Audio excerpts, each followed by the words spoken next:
As the film industry struggles to get back on its feet, in the United States, it's definitely the worst case scenario.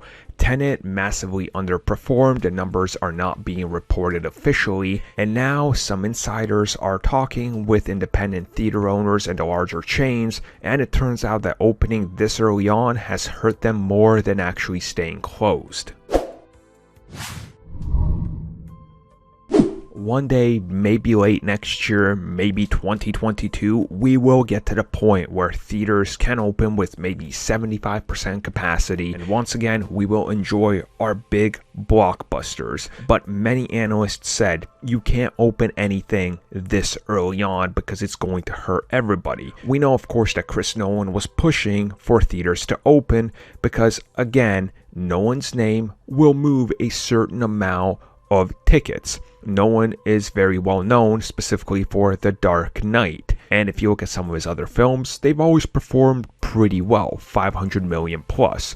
So naturally, WB was going to cave to Nolan's demands considering he's one of their most recognized directors. So of course they did open the film up, and we know across the world it's done, well, from what's reported, it's done all right. Is it ever going to make its money back? It doesn't look like it. And when we start looking at the likes of the United States box office getting better or recovering, it doesn't look like it's there. Now, IndieWire was the first one to start reporting this, then more and more people started reporting the numbers coming in. The fact that Tenet might have only made $6.7 million in the box office, which they then started crunching the numbers and started reaching out to some theaters that opened, talking to them about what exactly is happening, and of course the film industry.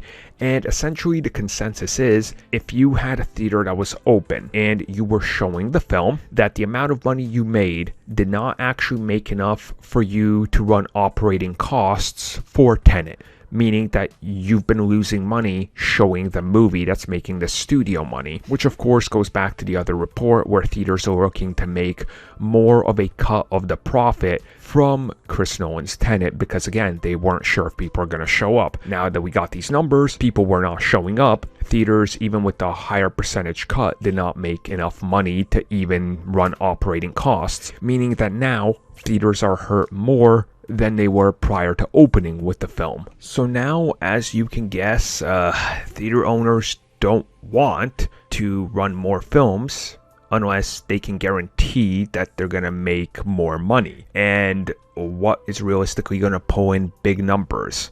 A big blockbuster. A big blockbuster like, say, Wonder Woman or Black Widow could be the one to push people to show up in theaters. Something like Dune, probably not, because Tenet didn't, and that has more recognition than Dune, just due to the fact that Chris Nolan was the one behind it. So now they're in an interesting position, and it's going to be really kind of eye-opening to look at how the next month plus plays out, because we're in a position where you could see everything start to get delayed indefinitely. And with Sony already saying, we're delaying every single film up until things are back to normal, everybody else might just follow unless they start going digital, which then that's going to raise a whole bunch of other people angry that they got to go digital. But at some point, these theaters have to release these films somewhere if they're ever going to make any money.